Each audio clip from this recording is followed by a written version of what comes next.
at first I thought I only had one non-lethal move on my fighter called hit or whatever, but I found out that you can turn non-lethal damage on. It only works with physical melee attacks and possibly arrow attacks, but that's something that you'll want to know if you want to try to do like a pacifist good guy, leave people alive playthrough, so that you can still fight people, but you won't leave them dead and they can come back and continue to be in the storyline. Whereas I didn't know about that, and I accidentally murdered half of the tiefling camp, just trying Ugh. to escape with. Game begin. The Mystery Gaming Bros are awesome! The Mystery Gaming Bros know how to party! Hey, Mystery Pony Fiction here. It's time for episode 6 of the Mystery Gaming Bros podcast. It is the 1st of January 2024 here down under, but for my co-host from America, it is still 2023. So I'd like to formally apologise as a representative of the convict colony of Australia for not warning them that 9/11 was going to happen. Do you guys forgive us? I don't know if This that's is something Shakespearicles calling from the future. Tomorrow will be soon. And I suppose this would be cash flow calling from the past. Just remember, you don't know when it's coming, but it's coming. That's what she said. Hey. Yeah, they always say that. All right. Okay. What were we talking about? What do we Mystery. have first on the So- agenda? Yeah, what do we have first on the agenda? First on the agenda is Baldur's Gate 3, where we stopped off Amazing. last time. Love it. Yeah, it is possibly one of the best games I've ever played. Not necessarily the most one that it's going to have the most hours in, because some games are just more addictive in general. Like I've been playing Brotato. I've got more hours on Brotato now than I ended up getting on Baldur's Gate 3. But I do intend to have a second playthrough of Baldur's Gate 3. I'm just waiting till it feels a bit more fresh again. Like I tried to do a second playthrough immediately after my first, and I didn't even finish my first. I've still got like half of chapter of Act 3 left, but I just kind of got an itch for wanting to start a new party and stuff, and new classes. And it did start to get a little bit dull in the second part of Act 3, but mainly because other games were distracting me, and I just sort of lost the fire on it a bit, lost the enthusiasm. But I definitely need to get back to finishing that Act 3, see how it actually ends, see how my decisions that I made during the story actually played out, because apparently, there's all kinds of different endings depending on who's still alive and all that sort of stuff, because obviously... Well, as I understand it, I think that is how you're going to rack up a lot of hours, because like you could speed run one particular playthrough in less than 30 hours. But you wouldn't want to. You want to take your time and because that's the point. But like I'm just saying, like if you just drill down on the mainline quests, you don't do any of the side quests. If you were intentionally speedrunning it, then yeah, you could do that. But the point is that even if you were doing that, you could still get a ton of hours in the game just by doing it with each race, each class. There's a lot of different ways to come at it, and all of them are going to give you a different experience. Yeah. I'm not sure yet. Like you can end up having all of the main cast that hang around in your camp die if you or leave if you want them to, and then I kind of wonder how the story would be without any actual of the main voiced NPCs. I think that'd be interesting to see, because I played as I did my playthrough as Exile, the Githyanki woman. And they've I definitely don't get much of her backstory as her being the main protagonist, because, she's just silent and I just choose her dialogue options. And her dialogue options, can be Githyanki and fighter for, what race and class she is. And I imagine that's how it would be for, I think you said, Shakes, that you started as just a human, a custom human that you made yourself. Yeah, so I made a human bard for the memes. I Yeah. did. Well, first of all, I did human just to get a baseline for the game Mm-hmm. before I started doing anything fancy, and then I played as a bard because I always like to play as a bard, just again for the memes. But the nice thing too about that is that when I was doing I'm still in chapter 1. I haven't even rescued the druid Mm-hmm. from the first settlement you reach. Um, but Well, I that have gone. depends on which direction you go. I reached the tiefling settlement first.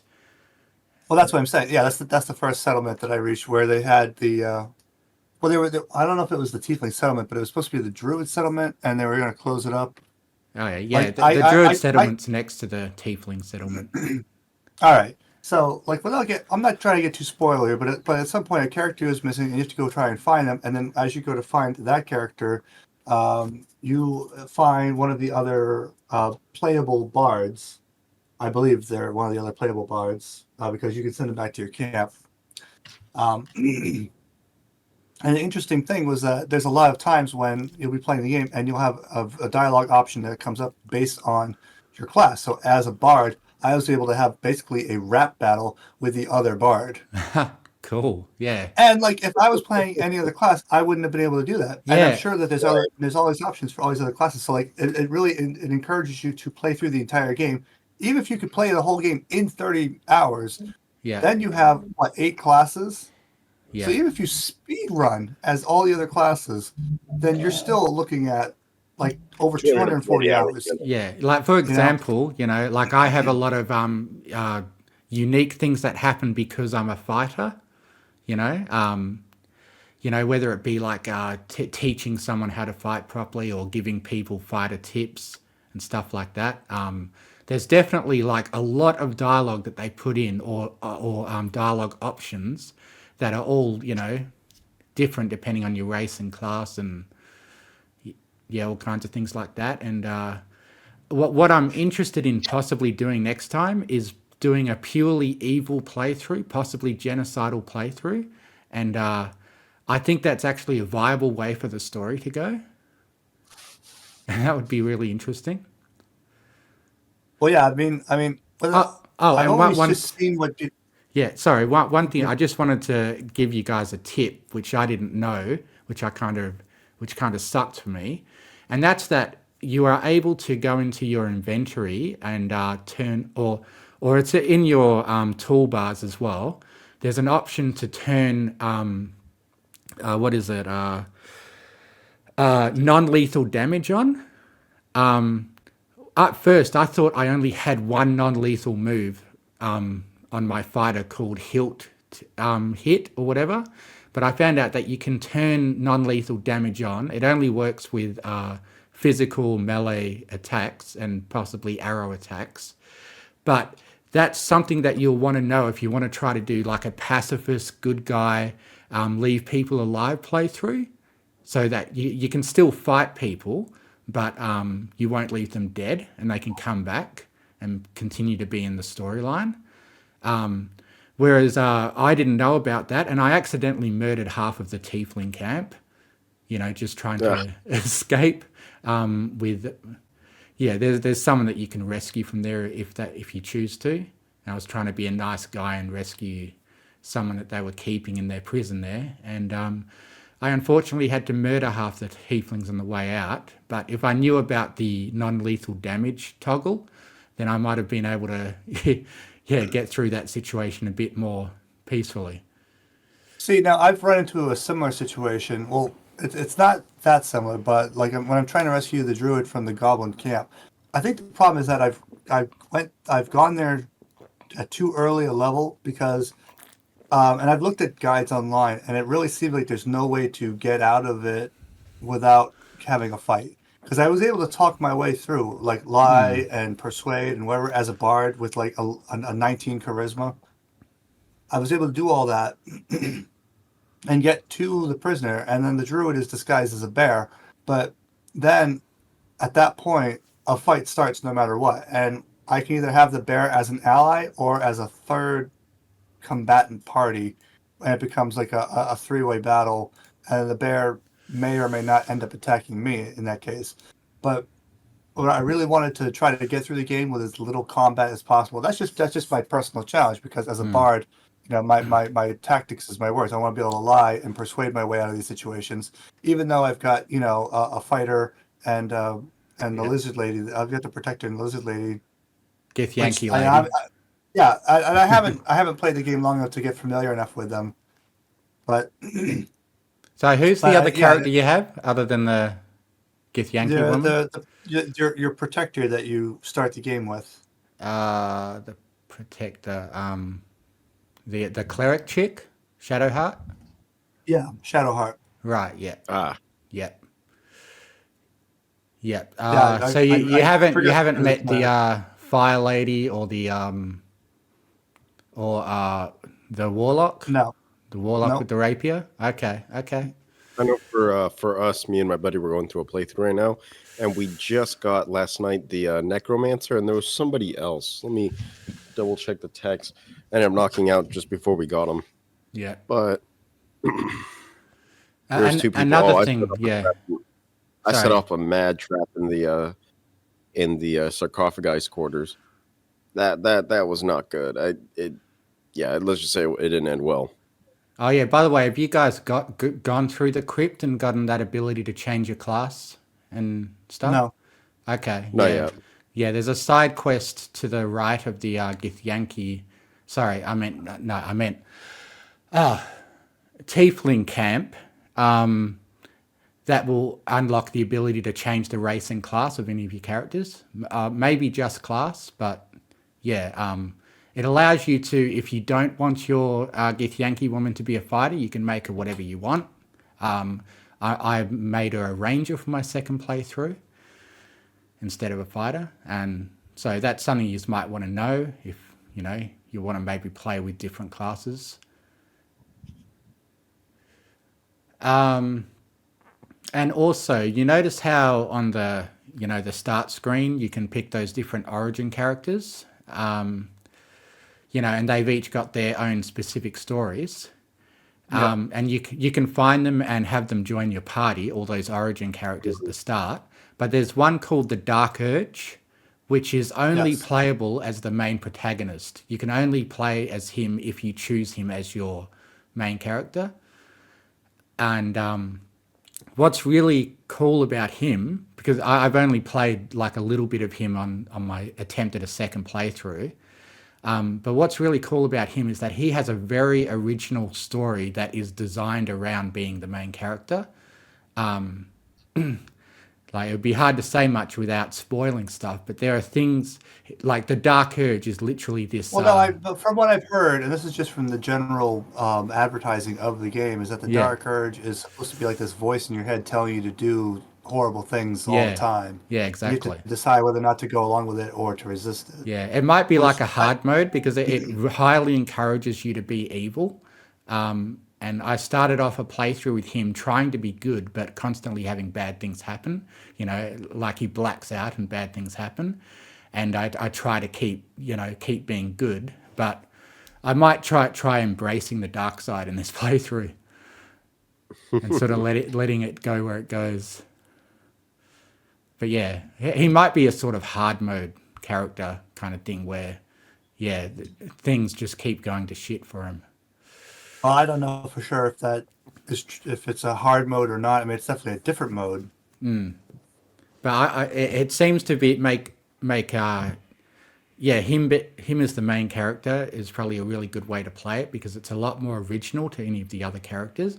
Because with the other characters, you're kind of just living a silent version of their actual storylines if they join as NPCs. The controllable NPCs. Yeah. Because I've gotten a very different perspective of Lae'zel, the Githyanki woman, with her as a party member rather than when I first played her as the main character. Because, she was like silent and the only insight I got into her personality was through the dialogue option that I could choose if I wanted to, but I often didn't because I didn't want her to be an evil bitch. Like, her actual personality is that she's a bit of an evil bitch, but when I was playing as her, I tried to, choose the good, nice dialogue options. Oh, I see. Now as playing with her as a companion, like I constantly have her being like, "Oh, we should just kill the weak and all this other stuff," Yeah. and I wouldn't tolerate this crap. And I'm just like, all I can think to myself is, I can fix her. Yeah. Makes the And like best of us, right? I've only spent a few hours with her, and I'm just like, I can fix her. Yeah. Yeah. Oh, it's just so fascinating the amount of different directions that the game can go. Like, I have I know of several times where if I had have made a different choice, there would have been entire casts of characters that I would have never met or had to kill and not meet, not actually have any dialogue with. There's this particular part in Act Two where there's literally a decision where you either have a new town settlement to explore and shop in, or you have to kill them all. Like that. So If you one of the criticisms I have of this game is the autosave function, which does not happen frequently enough. And then next time I go in there and play, I'm going to check in the settings to see if there's a way of making that happen more frequently. Because something that happened with me was that, like I said, with the Goblin Camp fight that I ran into, the first time I went in there, I talked my way past everyone. I got to the bear. I found out a fight's going to start no matter what. And even though I had my cleric and my fighter with me, and I could do pretty good support with my healing spells and my buffs to those two as fighters, we were not ready for that fight, and we got our asses thoroughly handed to us. yeah. So I and everyone died. I'm like, oh, do I start a new game or do I load? Obviously, I reload my last save. My last save was like over an hour earlier. That sucks. Yeah, That I've sucked. I've So gotten very used to manually just saving before just pretty much even any dialogue encounter. yeah, And I'm a bit of a save scummer for the dialogue parts. no, Whereas, and I totally would be too. So like, I just need to yeah, have that quick save function like mapped to like my primary mouse button. yeah, like one, But here's the real kicker though. So after that happened, I'm like, oh man, all right, now I know better. Now I'm gonna save before I get there to see if there's something else I could do. I get there and I'm so lost in the moment. I go through the entire motions again. The fight starts again, even though I tried to do things differently, and I get killed. And I'm like, I didn't save. So like, I yeah, went back again another hour, and then I'm just like, all right, I'm just not gonna go into that camp. Just like that druid can just stay captive. I'm gonna come back when I've got like a few more levels into my belt, and then I'll yeah, save and do it. And that was the point where I had to put the game down and just take a yeah, breather because I realized I was approaching it the wrong way. yeah. Maybe go do the crypt first and unlock the guy that allows you to change your class. Like whether you want to or not, that'll get you some more experience. Yeah, and that's just it. Like I, my criticism is that the quick save, well, the autosave function doesn't happen frequently enough. Hopefully, that's something that you can adjust. If it is, maybe I just haven't found it yet. But uh, the upshot to this is that it does point out to me that it's not a linear path. You can go do something else, something Yeah, that you're better equipped for, that your class might be more suited for, yeah, and that's just it. Like you're not gonna be the hero who does everything right away. You got to kind of pick and choose. yeah. Yeah, I'm not sure how the level scaling's done or whether it's done at all. Like maybe there really are just some parts that are, harder than others, higher level than others. Maybe there's like no level scaling done at all, and enemies are Well, whatever like level they are.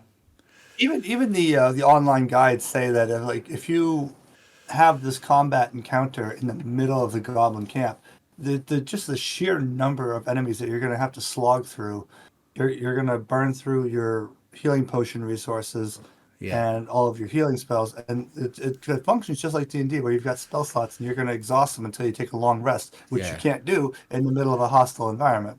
yeah. Have you had many like really close calls that felt really thrilling in combat? Or Oh yeah, yeah, yeah. yeah, There have been times when I'm just like, we Few of barely those. there.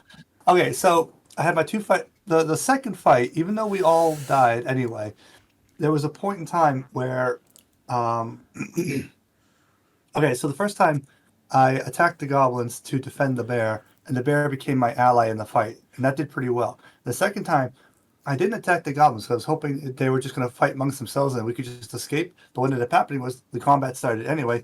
We were involved in the combat, and now instead of having the bear as an ally, the bear was a third team in this big melee. But what ended up happening was that my two fighters, they kept going down, and I was able to resuscitate them and pick them back up, and they were able to get two hits in, or they were able to get a hit in at least before they went back down again. And I just kept rezzing them, and we were chewing through enemies, and all of a sudden I'm just like, holy shit, yes, now we're going to get rid of all the goblins. And this all just came down to where we happened to be standing in the room, and sheer luck at that point. Yeah. And I'm thinking like, okay, good, we can eliminate all the goblins, and then I can initiate dialogue with the bear, and be like, because I had animal speak as a power, and I was going to use that. So we managed to kill all the goblins, and because for whatever reason they were focused more on the bear than on us this particular battle because it was random, it was different. We eliminated all the goblins, and then I'm just like, all right, now I'm going to initiate dialogue with the bear, and the bear killed us. Oh, Because we okay. didn't start out as allies. Yeah, I think I But started it's off just as an like- ally with the bear because I like spoke to him in his cage before fighting started or something like that. So- Yeah.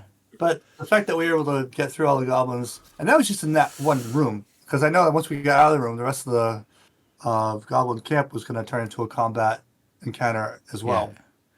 And it's probably possible to stay allies with the goblins, like, you know, for the rest of the game, I think, because, you know, if you make certain choices, possibly more evil ones, you can keep the goblins as allies. Well, what happened was the second time I got to the cage, and I initially the conversation started with the goblins who were throwing the rocks. What had happened was,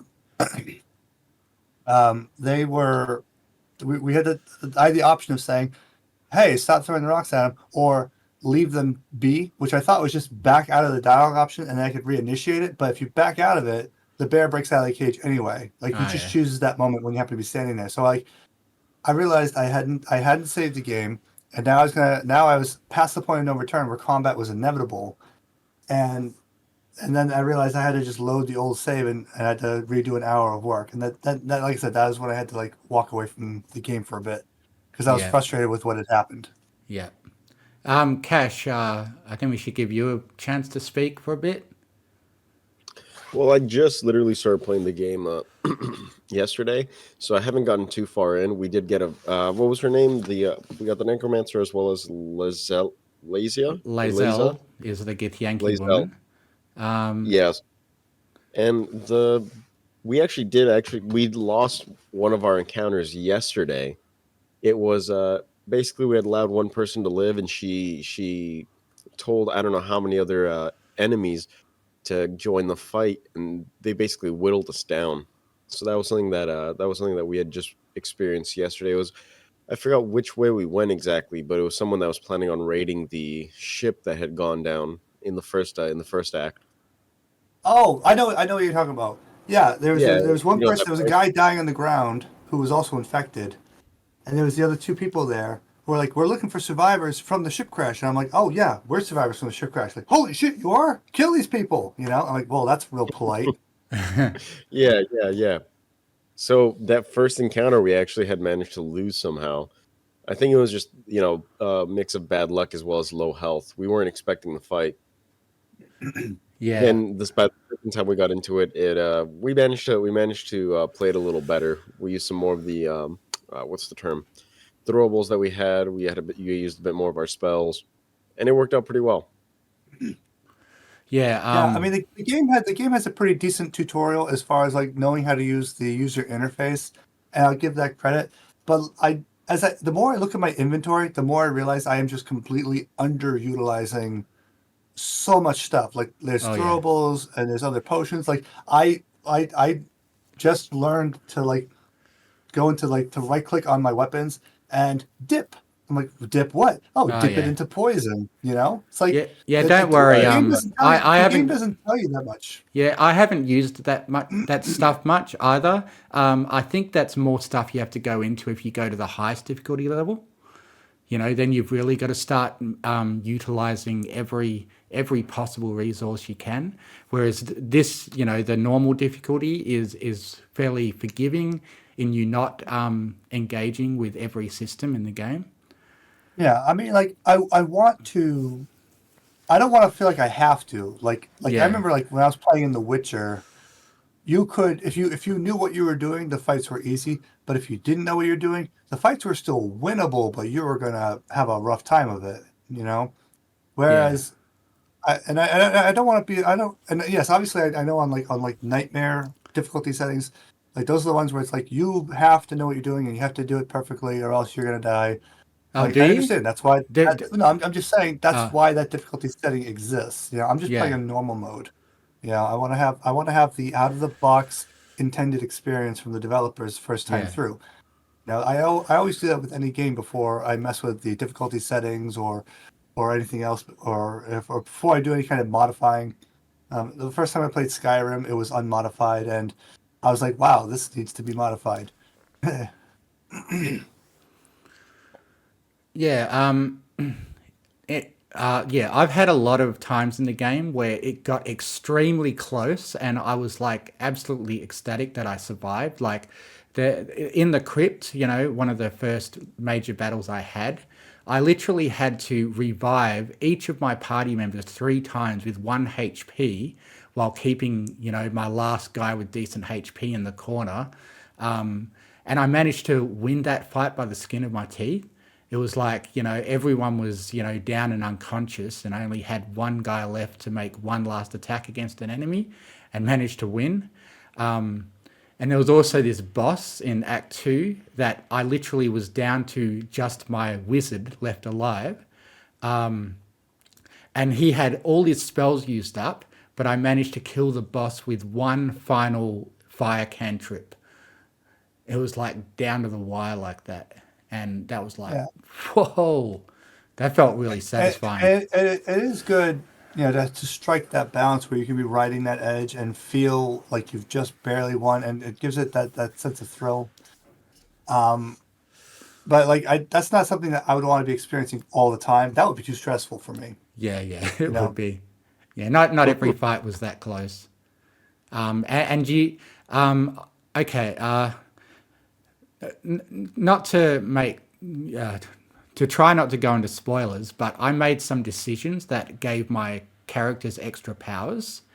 And I kind of regret that now, because now my party is just absolutely demolishing everything easily. And that's probably one of the reasons why the game got a bit boring, because I would go into an encounter and I wouldn't even have to think anymore. Because, yeah, my characters had all these extra powers that were more powerful than their actual, native abilities. And yeah, I guess that kind of made the game get a bit boring for me once it got too easy. But you can always make the decision, because the game presents it to you as this choice of like, do you want this extra power? And you're like, and there's certain consequences, whether morally or, you know, um, stuff like that that you gotta decide on. And I Oh, kind I of get wish I you. didn't take the extra power now. Well, now, like I kind of anticipate that as sort of like a meta gamer, where I kind of figure that the game is going to, get easier as you get better equipment and with more experience playing through the game, which is why I've sort of tried to handicap myself with trying to avoid combat, because Hmm. combat is an easy way to gain experience, but I'd rather, get it through being able to, like I said, avoid combat. Yeah, I And think you plus, like can get these like are, equivalent experience by avoiding fights. Like they give you experience that is fairly equivalent if you choose that way. yeah, but just like I enjoy the experience of just interacting with the characters, because like even the goblins, when you're talking to them, some of them are friggin' funny, Mm, and you don't get to experience that if you just go in guns blazing. yeah.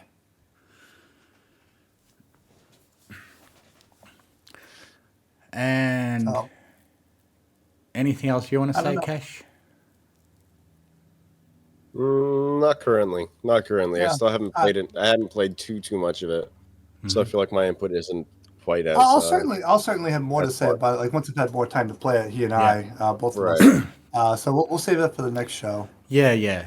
I think we should move on because we're probably at about half an hour so far. Yeah. So next we can go into the finals that we've been playing recently, me and Shakes. I'm not sure if you have Cash. We did. We did. So far, like it. Really fun game. We managed to get the what was that one achievement? Win 3 in a row. Win 3 in a row, which I never thought I was just ever going to get because of how the game had been going up to that point. But they've done a lot of. I'll tell you, the really interesting bit of the finals is everything that happened behind the scenes. Like all the stuff that was happening with the devs. Like I'm in the finals Discord server, Hey, and just sorry. seeing. Just Cash, did you want to like bring up like a trailer of the finals, but have audio off, just for so that people that are watching the video have something to watch? Oh yeah, there we go. But yeah, the drama of everything that's been happening with the developers uh, has been great because despite how toxic the community could have been, they've always been really good at being like, hey, we're gonna listen to the feedback and we're gonna make the game balance because a lot of the problem was that you'd have players of disparately different levels of skill getting matched up in these games where one team would just be getting stomped consistently. And so there was a big call for skill-based matchmaking to be employed, and I think that they did a good job of fixing that up. Also, cleaning up all of the people who were hacking from China, which was very irritating. Like it was very obvious. You could tell it was very obvious when there was like aimbots, wall hacks, and a lot of that happening. But they've really done a good job of eliminating all of that. So it's a Yeah. much better, fair and balanced game now. There I mean, was I'm this sure. one time when I was I was playing on my own, like without you guys and with voice chat off, and I was trying to Hmm. play, and I came across this heavy that was just staring at the ground and firing his rocket launcher at his feet constantly, and I like went up to him and I started trying to heal him, and he just kept on doing it. I was like healing him to stop him from killing himself, but then eventually I was like, okay, this guy's clearly not interested in helping us. So I left him. So we were Yeah, we had a down few a of those. player. It was me and one of my buddies playing, and we were getting randos as our third, and yeah, same situation. We tried talking to them, but nobody would ever talk, and the few that did usually end up going and doing their own thing. It really is one of those games where communication is kind of key to actually winning rounds. Yeah, yeah. I mean, the way the different classes synergize is really good, and you can have a mix of anything. You could have them all heavy, all medium, all light. But if you have two heavies and a light, or two heavies and a medium, you can make any combination work. But it's one of those things where, yeah, like you said, communication is important, and everyone knowing their role. Like if you're going to play as a heavy, you're going to be expected to be doing certain things. Yeah. Like you got to be the one dealing out the damage and being the tank. And if you're the medium, you're going to be the support. You got to be the one, healing, doing the resurrecting. Yeah, Uh, I liked and being medium because everyone else had a lot more experience in the game than me, so I figured my job was just to keep the good players alive, as the medium. that in and of Right. itself makes you a good player by knowing your role and doing it. Yeah, yeah. I've still only got experience with medium. I've probably only got about 3.5 hours in the game, so I don't really know much and I haven't gotten the skill to do any of the fancy stuff with like barrels or whatever. Like I see people carrying barrels with them and throwing them. I still haven't figured that Well, stuff out yet. well, I mean, you have the interact button and you have the pickup button. So like E interacts and F picks things up. So if you're playing a keyboard, you could play on a controller. I don't know why you would want to if you have mouse aiming available to you. Oh man, But I have a fair bit to anyways, say about controllers versus mouse. Like what I hate about the controller is that you have to aim with the joysticks, which I think Yep. is an antiquated way of aiming. It like reminds me of GoldenEye and Perfect Dark days. I was literally just about to say that, but yeah. Yeah, the thing is, I don't get why Xbox hasn't put a gyro in their controller. I don't know if PS5 has a gyro in their controller, but I kind of consider that I like to use that to aim, like to press the, L2 and then it activates the gyro and I can move the controller to aim. Yeah, So but in a I'm first-person turned shooter, you're off. gonna be doing that. You'd be doing that all the time because that's how you look around too. Yeah, I've been turned off from playing games, first person shooter games on a controller because of that. Yeah. But there's some games like Realm Royale, and I tried it with Fortnite. But I can only play them on the Switch with terrible frame rate and awful graphics because the Switch is the only one that actually has a gyro aim. Yeah. Whereas, I can't stand playing first person shooters on the Xbox controller. It's just lame having to aim with the joysticks. I just don't get why,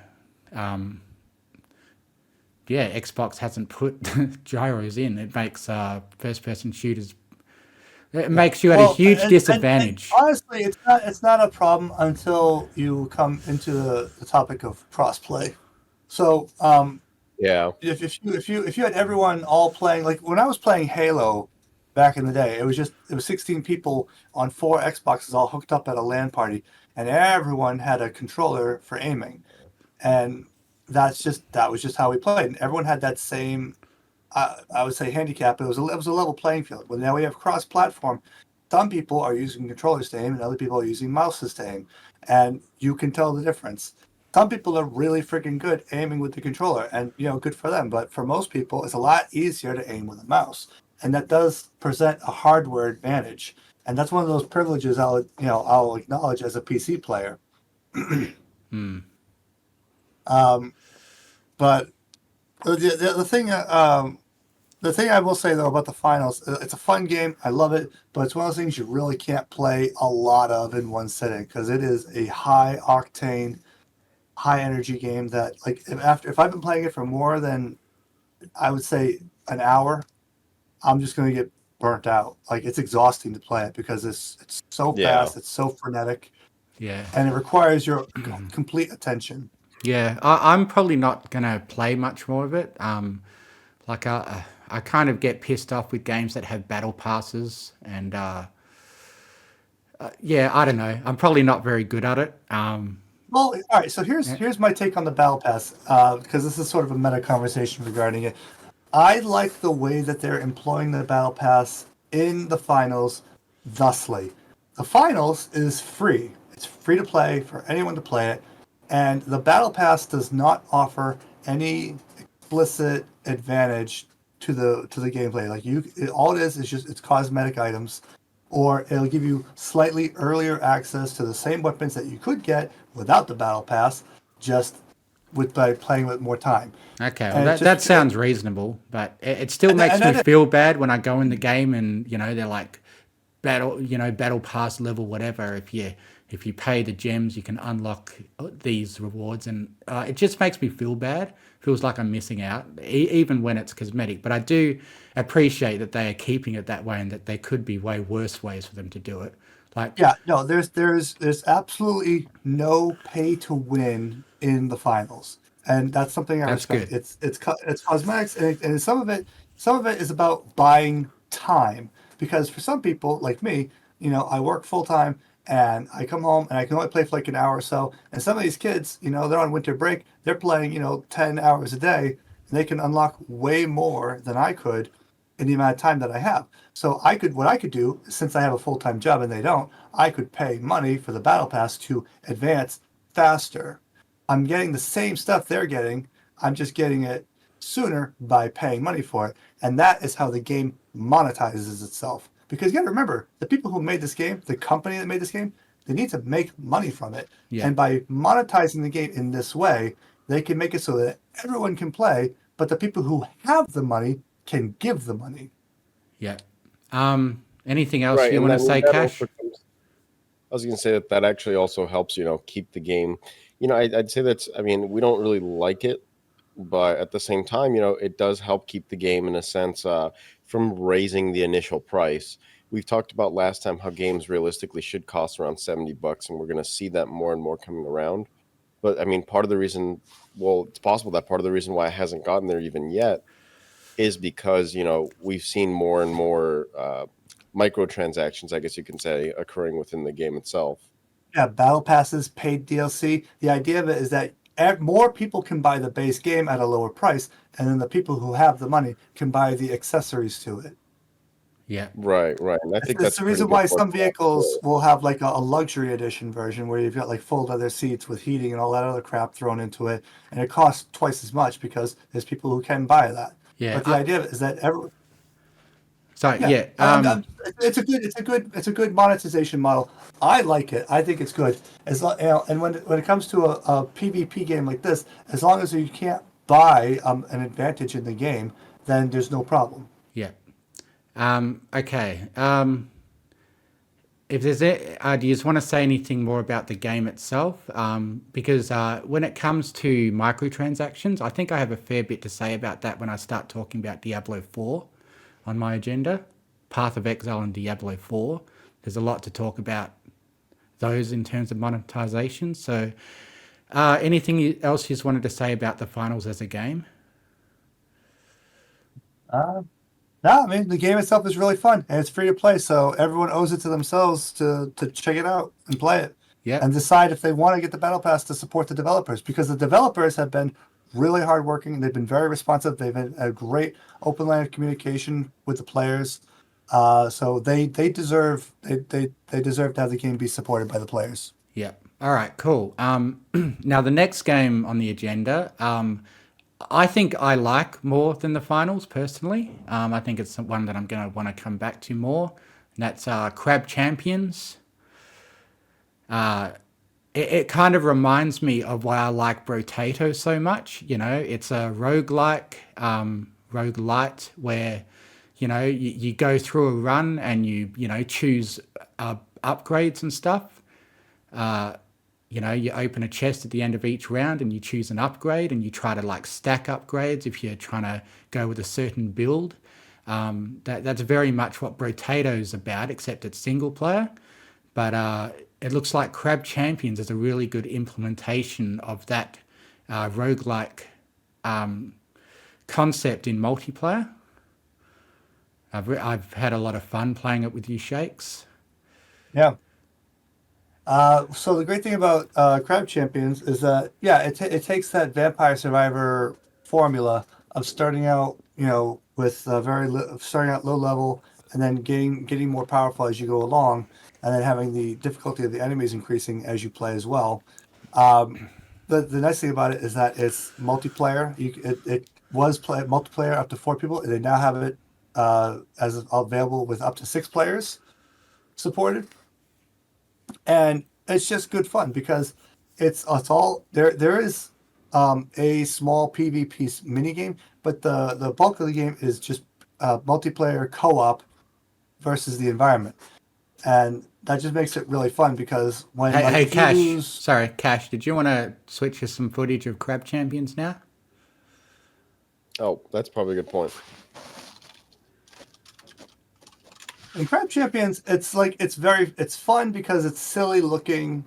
It's fun because it's the same kind of fast-paced, frenetic games. But the nice thing about Crab Champions is that while the gameplay itself, when it's happening, is very fast-paced, it can be very stressful. It comes in individual levels. Like you might play for 3 hours, getting to like level 60, but you can take a break when you finish the level. There's a period of rest where you can, change your upgrades around, do some trading with other players, or just pause the game. If you're playing single player, or if you get a group of people, you can say, "Hey, can we just wait a minute? I need to go use the restroom or whatever," and then you can start the next level. And what the heck? I'm just looking at the video there. I just saw the slug. I'm like, you can't Can you play play the as the slug? Yeah. That's what I was I thinking. guess so. That wasn't expecting that one. I've never seen that, but well, I don't know. We'll see. Have you played Crap I Champions at wouldn't all, put it past Cash? them. I wouldn't put it past them. I could totally see them doing that, where they would make it so you could play as a slug. I mean, that seems like it'd be a lot of fun. I'm This not game quite sure has what so you many. do, This but game yeah, has it's a so lot many of fun. silly elements to it, and there's totally busted ways you can have your loadouts end up being where you can do a ridiculous amount of damage, and then the game becomes trivial. On higher difficulty levels, it can be very hard just to get past the first 10 levels because it's so tough. And a Yeah, lot of it, in a those lot of later it, levels, some of you guys get so many mods to your weapons that you're basically just filling the whole screen with like just massive amounts of sparkly colors going everywhere. yeah. And when Yeah, we that first is a started, pretty common when we first problem. played the game, when it first came out, it definitely turned the game into a slideshow with the amount of stuff that was on the screen. They've done a lot to optimize it, and so it runs a lot smoother now. Yeah, I mean, I think I pretty constantly got, 50 to 60 frames. I don't think I Yeah, had any slowdown. it is a game. It is a game that's in early access, but it's a fully playable game as it is right now. But the developers have been incredibly active. Again, just like with the finals developers, they've been very open with their communication with the player base. Yeah, And it actually feels a bit more like it is like past alpha, but they're still calling it alpha. Or no, they no, call no, it. it's not alpha. It's not alpha. It's not even beta. It's early access, which is different. Okay. The finals had an open beta, and then they changed that to being their final release. This is considered to be officially in early access. But the nice thing too is that like when you're playing the game in the lobby, they even have the billboard there. It tells you exactly what their roadmap is. They're very transparent with Yeah. everything. And Yeah, they're very I good had about. to I had to do some parkour to get up there and have a look. Because Yeah, and here's the thing: it's too hard to like see. you might think that there's ways of jumping on the architecture of the level, climbing up these little rock cliff sides and getting to someplace like, oh, I bet they never thought that I'd make it all the way up here. No, they totally have. There's so many things that you can do to try to break the game, and they've already planned for all of it. And they're like, yeah, you can definitely do that. You're allowed to do it. Go ahead and go ahead and do it. And it invites you to try to cheese the game in all these different ways. Yeah. But Uh, it's just tremendously good fun, and it's only $7. So it's only $7 until January 3rd, I believe. So or if you or don't already ten have it, dollars or $10.75 if you're in Australia. yeah. What do you think, Cash? Have you played it? Does it look like For something you will want to play? Yeah, we've played. I think Shakes. Who was it? Shakes, Scarlet, and I think it was one more person. Was it? Strange Fellow, Yeah, I think it was probably. Strange. It was the first time that I managed to get a level 60 with you guys. I think the first Yeah, and only time. But yeah, I think for me, one thing that I really liked, especially because the pretty cheap price tag on it, I just had a lot of fun going through it, learning it, and essentially having my first experience with this being a very positive one. I mean, I think it was one of those first times that we were able to get to that level 60. Funny enough. yeah. And the thing is, like the game does scale up its difficulty with the number of players. So like if you have 4 players, you're gonna have 4 times as many enemies as you would with just playing single player. They're gonna have I don't know, like I don't know if they'll necessarily have 4 times as much health, but it definitely scales up significantly versus when you play single player, and you can notice the difference. But the meta to that is that if you've got more people, you're getting more loot collectively. And the nice thing about it is that you can share it. So if you got one person with a rocket launcher and you got one person with a minigun, they're going to take vastly different perks for their Yeah. weapons. And so like one person's gonna open their chest and be like, oh, I got a perk that increases my firing rate. Well, the minigun doesn't need that, but the rocket launcher sure does. So he can give that to the person with the rocket launcher, and now he's shooting rockets a heck of a lot faster. And the rocket launcher is like, oh, I get 1 more damage per shot. Well, for a rocket, that's not a big increase. But for the minigun, every one of those bullets, that's a lot of DPS increased with that one perk. Yeah. So I was the wondering, ability, does the multiplayer get harder to adjust to the amount of players? yes. Yeah, okay, I thought so. Yeah, or Yeah, it maybe does not scale up. because I did try playing it on my own a little bit at first, and I didn't get very far, like just a Well, couple that's the other thing arms. too, is that when you're playing with multiplayer, if you've got right now, it's designed to scale up to 4 players. It allows for 6 people to play, but if you have 2 extra people, that's basically just free firepower. The game doesn't scale up to 6 players with difficulty yet, although it's expected to soon. The nice thing about playing with multiplayer, though, is that if you die in a multiplayer round, the game doesn't end unless everyone dies. So at the end of the round, if at least one person survives and the wave is finished, then you get resurrected. So it is possible to carry weaker players to get more experience, to be able to get to higher levels, to get keys, unlock weapons, because you only start out with 2 weapons. But right now there's a total of 12. Plus there's modifiers for your grenades and your melee weapons. They just had a massive variety update, part 1 of 2. So like I said, it's a game very much in active development. Yep. Okay. Anything else you want to say, Cash? Not at the moment. Not at the moment. Okay. It's just a good fun. It's just a good fun game. It's a steal at $7, and it's one of those games I'm happy to buy for my friends. Yep. Better together. Yep. Now, the next couple of topics, you guys probably won't have much input in because I'm probably the only one that's played them. But did you want to bring up, Cash, some footage of Brotato? What's up? Yeah. So I've talked about Brotato before. Well, Brotato is just it's another one of those Vampire Survivor likes. Yeah. But I have to tell you, I played Vampire Survival, and it was okay. But Brotato has just addicted me to a whole other level. Like I've got more hours in Brotato than I do in Baldur's Gate 3.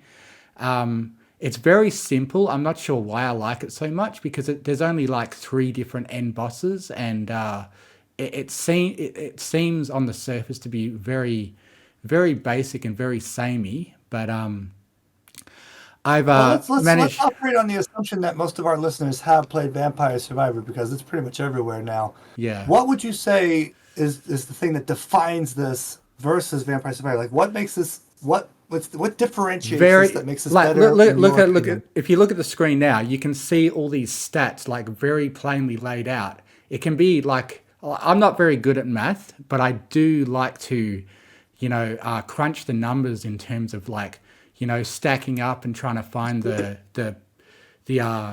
synergies that go together. So like, the way Brotato works is there's a whole cast of characters, and what the character actually is it's a challenge to, okay, you've got to figure out how to get this character with its certain strengths and flaws to win the game. With some characters, it's extremely hard to even pass it on the lowest difficulty.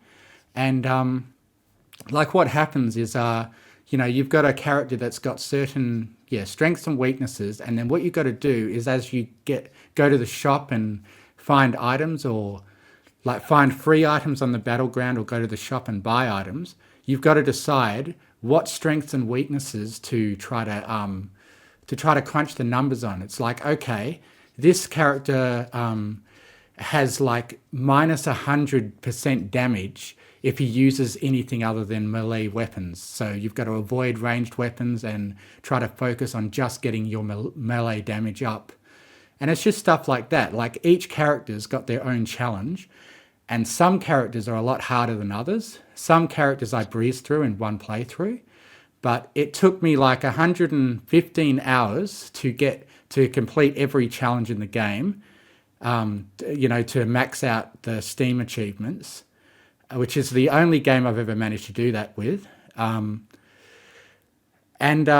Then after that, I decided to download a mod that added another whole set of characters, and now I've been going through them, and I'm about 80% of the way through them, of these modded characters, which adds more items. And the other thing that makes it addictive is that you're encouraged to play with each character and get to the end with them. Each character that you make it through the game with, you unlock either another character or a new item or a new weapon that can appear in the shop. And yeah, it just keeps going like that on a continuous cycle, and I've been addicted to it. So yeah, do you guys have any input questions about that? No, I mean, I've played a few Vampire Survivor likes like on the mobile scene, You know, but no. Yeah, I think the it almost main thing reminds me is how of you're able to see all the stats and numbers a lot more than other games. Like Binding of Isaac, it gives you no clues as to what anything does. You've just got to figure it out for yourself. It doesn't tell you yep. this item does this. You've just got to either look it up on a guide or kind of, just figure it out. Yeah, I just enjoy the number crunching and the stacking together buffs and items that, power up the build idea that you've got in mind and stuff. Sorry? I know that's one of the main things about Binding of Isaac is that you end up having to learn how to or what does what, and Yeah. especially like the pills, for example, those will actually change Yeah. on a round to round basis. So With you can't even Isaac, it's fully. very vague as to what things do. I find Brotato enjoyable in that you know exactly what everything does. Yeah, it gives you the full stat This rundown. reminds me of Into the Gungeon. Honestly, that's what it Oh, really yeah, reminds that me is of. a great game as well. I love that. I put heaps of hours on that too. Enter the Gungeon, yeah. That's I know that's the only I haven't played Into the Gungeon, but that is one that I my buddy really likes. So that's what he was doing. That's one of Yeah. the games that he was playing for quite a while. Similarly to how you explain actually you playing Brotato. Yeah. Okay, the next game that I played, which is a bit obscure, is Let's School. Do you want to bring up footage of that? Yep. Now, I was intrigued by this game because it's basically a school management simulator. And I've played this game called Let's Campus and sorry, not Let's Campus, I meant 2 Point Campus and 2 Point Hospital. I like these games where, you manage a hospital and then in the second one you manage a campus. And it was all right. It had a decent amount of depth to it. But what I really like about this Let's School game is that it's got a heap of depth to it. Like, you can keep track of students as they go through their whole 3 years in this case. They've got like 3 semesters, year 1, 2, and 3. And you basically, yeah, like build the school. There's heaps of systems. Like you've got to worry about the heating and the cooling, and you've got to worry about having a sizable enough cafeteria, and you can get your school to be extremely huge. Like I've only really gotten mine big enough to have like 2 sets of students going through their grades. And I think it's just a really impressive game that's just recently come out about building a school, if that's what you're interested in. Stupid ads. Yeah. Those are always the best. As if they This don't get enough it money for reminds me selling your information. I know. With everything that they have. Well, I mean, from what I heard, YouTube's been a bit of a sink for a while now.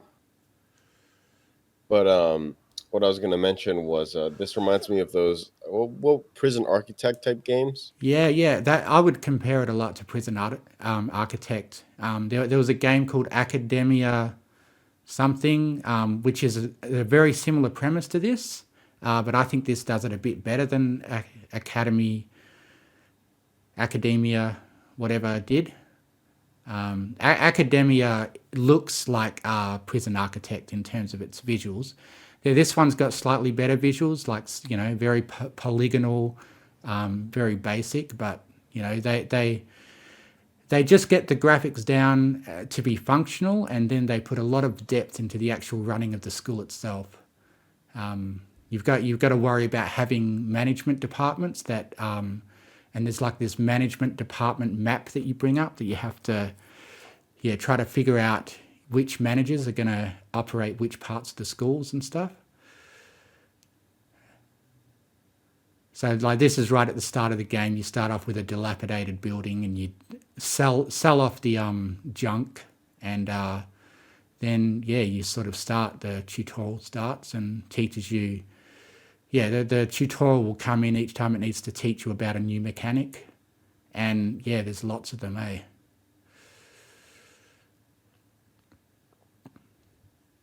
And you can pretty much completely customize the layout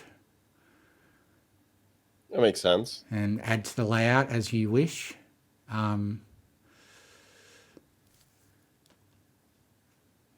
I kind of wish I could show some footage of my own school that I made. Show what it can end up looking like, at about 20 hours into the game.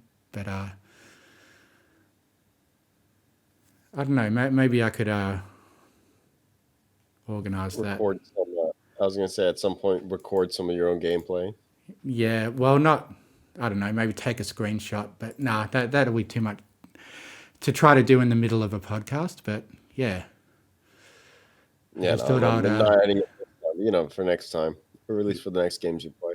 Yeah, maybe. I mean, I feel like the core gameplay of managing a school and managing a prison would actually have a lot of overlap. Yep. Yeah, certainly. Yeah, you can have your prisoners go to classrooms and prison architect, stuff like that. All Yeah. right. Well, I'm coming up on my my 1 hour mark, so unfortunately, I'm gonna have to step out early. Oh, you got to go now? Yeah, I mean, I don't have much to say on the rest of these, unfortunately. I mean, I've already said my piece on monetization. Of course, I know the Yeah. situation with Diablo 4 is a little different, and Yeah. I'm gonna let you take the reins with that one. I don't Okay. have a horse in that race. I kind of thought you might have had a fair bit to say about Diablo 4, but okay. It's all right. But Did you want to go a little longer, Cash? I'm We kind could of in skip. Shake's position where I don't have too much to say on the rest of these as well. Okay. All right then. I yeah, guess no, we'll. I should have mentioned that like earlier, like when you posted it this morning or earlier. I'd be like, oh wow, well, I don't really have much to say about these, but that's all right. Yep. All right. I did want to get into the Diablo 4 stuff, and how they're trying to charge $100 for the next expansion when their game is already shit. It's already a piece of crap, and they've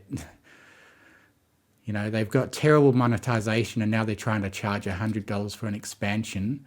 And Path of Exile continues to just be completely superior in every way, and is still free to Yeah, play. I think right now what the problem with Diablo, the development team over there, or rather the distributor, excuse me, which is a different animal. The problem is that they've kind of got that sunken cost fallacy going on right now, where they've already, they tried to ship out a turd and get people to buy it, and people caught wise to it because people are starting to realize, hey, pre-ordering is for suckers. And so they didn't have as many people buy the game as they thought they were going to get. And the people who did buy the game said, hey, don't buy this game. So there was even fewer people who bought it. And now they're trying to get it so the people who have already bought it to go in for another $100 to try to double the amount of money that the game has made, because they're trying to get the people who did spend the money on it to just keep sinking cost into it. Yeah, they're desperate. They just made a terrible game, especially compared to all the other options like Last Epoch and Path of Exile, and even Grim Dawn is better than Diablo 4. It's kind of pathetic.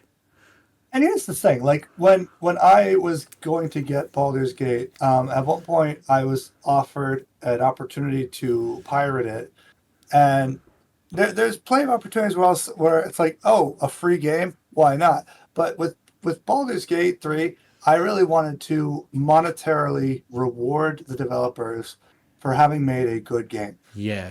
You know, there are some games that are garbage that get pirated. Like, I didn't play Cyberpunk 2077 for very much, but like the version I did get was like a leaked, pirated version of it. And I really wanted to blame all the bugs on the fact that it was like a leaked game. But it turned out, no, it was basically the actual game. I mean, they've done a lot of work on it since then. But if I had known that the game was going to be like that at launch, then I would not have wanted to spend money on it. And what we need to do is we need to vote with our wallets to tell the industry, hey, you need to make a quality product. You need to be honest with the audience about what you're making. And if it's not ready, you need to tell people it's not ready. Yeah, And the yeah. problem is that the people who are making these decisions are the shareholders and the people in the boardroom who are so far removed from the product that all they see is numbers on a fiscal calendar, and they don't care.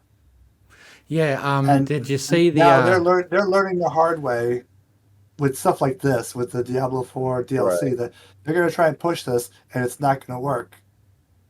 yeah, it's And the just only way they're going to learn is by hurting themselves. yeah, Right. we've Well, got and to that's typically how it goes for these kind of self corrections, because it's simply one of those things that, until they figure out like, oh man, this is actually hurting our bottom line, they wouldn't have any recourse really. They wouldn't have any reason to think that they would be. They'd be like, oh, we're trucking along fine, and this is all good, at least for now. I like kind of related to this. There's a lot of people who complain about the way that they monetize Pokemon Go, and the fact of the matter is, like, you don't have to spend a penny to play Pokemon Go. You really don't. Uh, and if you're in a rural area, that sucks, but that's not Pokemon Go's fault. And there's people who say like, oh, the way that they monetize it isn't good. No, the way that they're monetizing it isn't great, but the problem is people keep using it. People keep spending real world money on the game. And as long as people keep doing that, they're going to keep doing it. It's like giving a homeless man $1. It's like if you give them $1, they're going to ask for another dollar. As long as people keep supporting the monetization systems that exist, regardless of the game, regardless of the system, regardless of the platform, if people support the monetization systems that exist, they're going to keep on existing because they keep making money. And so, really, you can't get up onto a soapbox and say, "Hey, boycott this particular system." Yeah, you can say that, but if people still want to spend the money, they're going to do it. They might agree with you, looking at you, and in principle, they might agree with you. But if at the end of the day they're giving money to the system, then it's going to continue to exist. And the way that these things go away is by everyone collectively not using them. yeah, which will probably never There's good ways happen. to do. Well, no, listen. There's good ways to monetize, and there's bad ways to monetize. Yeah. Diablo's going to watch this thing blow up in their face, Oh yeah. and the Like for monetization for example, Pokemon. for Yeah, example, Path of Exile, it's free to play. There's cosmetic only things that you can buy. Um, the only possible pay to win kind of thing that they do is just stash space. They charge for extra stash tabs and stash tabs that are customizable and convenient. That's the only thing that you pay money for in Path of Exile. The rest of the game is completely free. So compare that to Diablo 4 putting actual like unique aspects in the season pass and stuff like that. It's just absolutely disgusting.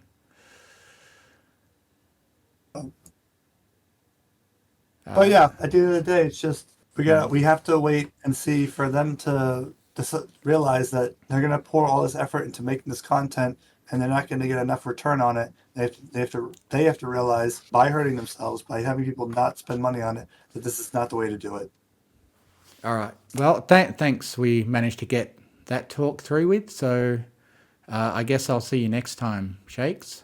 All right. Thank you again for having me. All right. Thank you. Good talking to you. And so, do you have anything else you'd like to say, Cash, before we head off? Not too much. I do know that Diablo 4, it was something that I had played the beta of, and it was something that I enjoyed for quite some time. However, it wasn't anything that I ended up deciding that I really wanted to purchase. Yeah. It was something that I ended up deciding like, it's not exactly what I'd like to spend my money on at the moment. Yeah, another problem it's got is that there's a lot of garbage stats on items, like plus percentage against close enemies, plus percentage against distant enemies, and it's just got all this garbage on it. And like certain percentage against humanoid enemies. So, when you're not fighting humanoid enemies, you're not getting any advantage. You're not getting any extra damage from your weapon. And it's all just a complete waste, It's just so badly designed. Right. Yeah, there's this video I watched. Sorry? What were you going to say? Yeah, I was going to say, I think it kind of goes back almost to what Shakes was saying. It was just not a properly made game at the end of it. Yeah, it was run by the board members, I guess, and the creative people, the system design people. I guess they just had no say in. I don't know who the fault lies with, but yeah, it's a terrible game. Go play Last Epoch or Path of Exile instead. Last Epoch's probably a bit more beginner friendly, a bit more casual, easy to understand, whereas Path of Exile, you can have people that have got 5,000 hours of experience in the game and they still don't know everything. They still only know a fraction of the systems in it. Right. But you can still, play it, casually and get like to the end game. But at the end game, it starts sort of really crushing down on you, getting things right. But yeah. Anyway, thank you for joining me, Cash.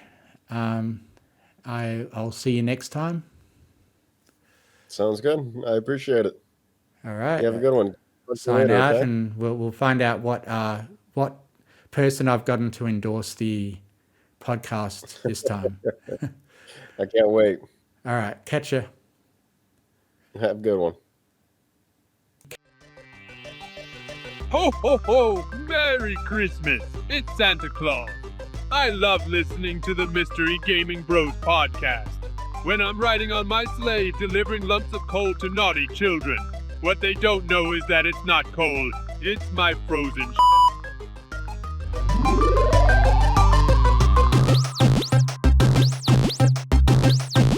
Game over.